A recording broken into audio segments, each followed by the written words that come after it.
स्वतंत्रता दिवस समारोह पूर्वक मनाने जा रहे हैं। मैं माँ भारती को नमन करता हूँ, मातृभूमि को नमन करता हूँ जिसने यहाँ सूरवीर पैदा किए। हम आज श्रद्धांजलि देते हैं उन शहीदों के जिन्होंने आजादी की लड़ाई में हंसते हंसते अपना प्राणोत्सर्ग किया।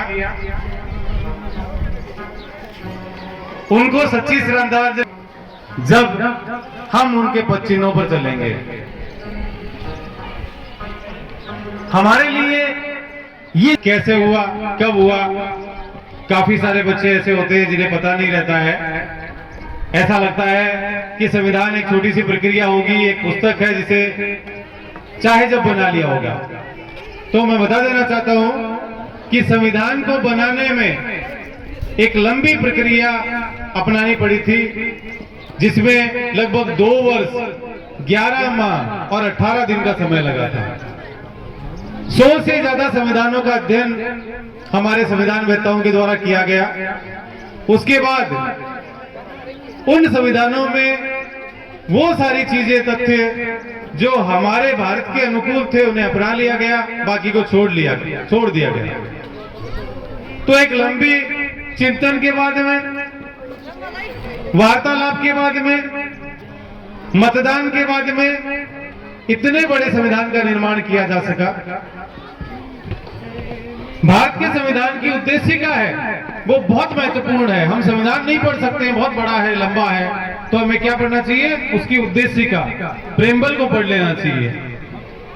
तो मैं प्रियम्बल को यानी प्रस्तावना को दोहराऊंगा। भारत सरकार की गाइडलाइन आई है कि आज के दिन 8:15 से 8:30 के बीच में हमारे मूल कर्तव्य और जो प्रस्तावना है उसका दोहरान साथ साथ किया जाएगा। तो ये एक विश्व रिकॉर्ड बन जाएगा। पूरे विश्व में एक साथ इतने सारे लोगों के द्वारा प्रस्तावना का वाचन करना, जो हमारे मूल कर्तव्य उनका वाचन करना, ये पूरी दुनिया में अपने आप में अनूठा होगा और ये विश्व रिकॉर्ड बन जाएगा।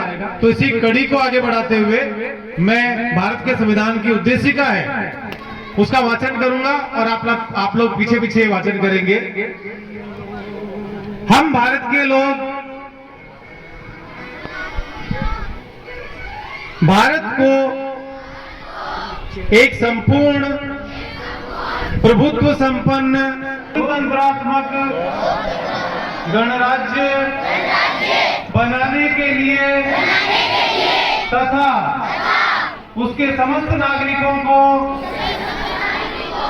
सामाजिक, आर्थिक और राजनीतिक न्याय, विचार, अभिव्यक्ति की क्षमता प्राप्त कराने के लिए तथा उन सब में व्यक्ति की गरिमा और राष्ट्र की एकता और अखंडता सुनिश्चित करने वाली इस संविधान सभा में आज तारीख 26 नवंबर 1949 को एतद द्वारा इस संविधान को अंगीकृत, अधिनियमित और आत्मार्पित करते हैं।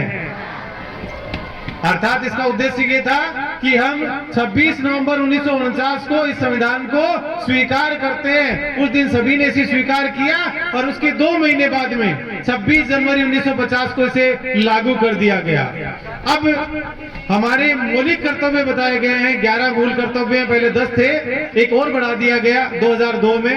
तो ये मौलिक कर्तव्य मैं दोहराऊंगा और आप सभी को इन मौलिक कर्तव्यों को पीछे पीछे दोहराना है। मौलिक कर्तव्य मतलब हमारी बेसिक ड्यूटीज जो कौन कौन सी होती है हमारे देश के प्रति, हमारी सोसाइटी के प्रति। तो ये आप साथ साथ दोहराएंगे। भारत के प्रत्येक नागरिक का यह कर्तव्य होगा कि वह संविधान का पालन करे, उसके आदर्शों, संस्थाओं, राष्ट्रध्वज और राष्ट्रगान का आदर करे। दूसरा जो मौलिक कर्तव्य वो है स्वतंत्रता के लिए हमारे राष्ट्रीय आंदोलन को प्रेरित करने वाले उच्च आदर्शों को एकता और अखंडता की रक्षा करें और उसे बनाए रखें। चौथा मूल कर्तव्य हमारा देश की रक्षा करें और समान भाईचारे की भावना का निर्माण करें। जो धर्म, भाषा और प्रदेश या वर्ग पर आधारित सभी भेदभाव से परे हो, ऐसी प्रथाओं का त्याग करें जो स्त्रियों के सम्मान के विरुद्ध हो। छठा मौलिक कर्तव्य हमारी सामाजिक संस्कृति की गौरवशाली परंपरा का महत्व समझें और उसका परिरक्षण करें। सातवां मूल कर्तव्य नदी और वन्य जीव है, रक्षा करें, उसको बढ़ाएं। दृष्टिकोण, मानववाद और ज्ञानार्जन तथा सुधार की भावना का विकास करें। सुरक्षित रखें और हिंसा से दूर रहें। 10वां है व्यक्तिगत उत्कर्ष की ओर बढ़ने का प्रयास करें।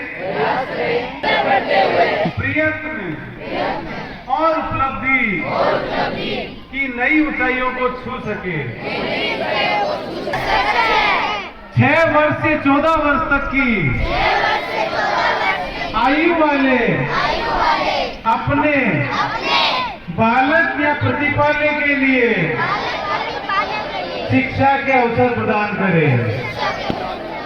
राष्ट्र का हित निहित है। हम अपने समाज को क्या दे सकते हैं, हम अपने राष्ट्र को क्या दे सकते हैं, हमें राष्ट्र ने क्या दिया है, ये सब इसमें है।